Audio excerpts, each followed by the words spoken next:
Welcome to BC study circle.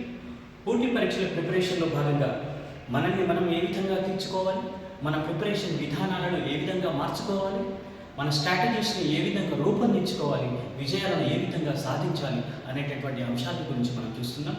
అందులో భాగంగా ఈరోజు మనం సమతుల్యత, balance between life and your preparation, మీ జీవితము మీరు కొనసాగించేటటువంటి చదువు, ఈ రెండింటి మధ్యలో ఏ విధంగా బ్యాలెన్స్ని సంపాదించాలి. ఈ బ్యాలెన్స్ని మనం ఏం చేస్తే ఏ విధమైన ఆలోచనతో ఏ విధమైన స్ట్రాటజీతో మనం బ్యాలెన్స్ చేయగలుగుతాం. దృఢమైనటువంటి శరీరము, ప్రశాంతమైనటువంటి మనస్సు ఉన్నప్పుడు మాత్రమే మేధస్సు అద్భుతాలను చేస్తుందంట. మరి ఈ దృఢమైనటువంటి అంటే మీ చదువు కోసం మీ ఆరోగ్యాన్ని పాడు చేసుకోవద్దు, మీ చదువు కోసం మీ కుటుంబ సంబంధాలను దెబ్బతీసుకోవద్దు. ఎప్పుడైతే మీ శరీరం దృఢంగా, మీ మనస్సు ప్రశాంతంగా ఉంటుందో మీ మేధస్సు అద్భుతాలను చేస్తుంది. మరి ఆ విధంగా చేయాలంటే ఏం చేయాలి అంటే మన శరీరాన్ని దృఢంగా కంటిన్యూ చేసుకోవాలి, మనస్సును ప్రశాంతంగా కంటిన్యూగా ఉంచుకోవాలి. ఏం చేయాలి, ఏం చేస్తే అలా ఉంటుంది.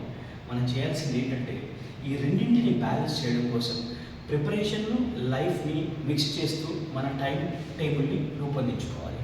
అంటే ఇప్పుడు మీరు కొంత సమయాన్ని మీరు ప్రిపరేషన్ కోసం కేటాయించినప్పుడు కొంత సమయాన్ని రిలాక్సేషన్ కోసం కేటాయించుకోవాలి. అంటే కొద్దిసేపు మ్యూజిక్ వినడము, కొద్దిసేపు మెడిటేషన్ చేయడము, అలా వాక్కి వెళ్ళి రావడము. ఇప్పుడు ఈ విధంగా మీరు చేసినప్పుడు మీ శరీరము రిలాక్స్ అవుతుందన్నమాట.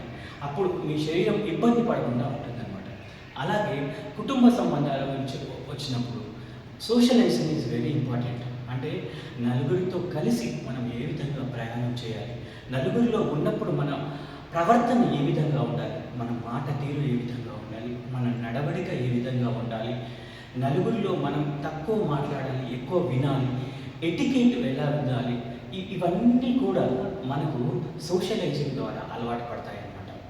ఎప్పుడైతే మనకు సమయం చిక్కుతుందో అట్లీస్ట్ వీక్లీ వన్స్ ఒక వీక్లీ బ్రేక్ తీసుకోండి.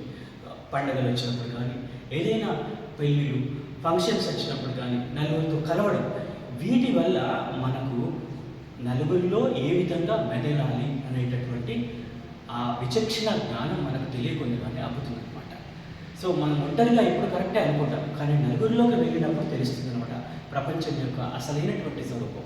సో ఈ విధంగా మనము మన ఫిజిక్ని అంటే మన శరీరాన్ని, మన మనస్సుని రెండింటినీ కూడా బ్యాలెన్స్ చేస్తూ మన ప్రిపరేషన్ని కొనసాగించినప్పుడు విజయం సాధించడం అనేటటువంటిది సులభమవుతుంది.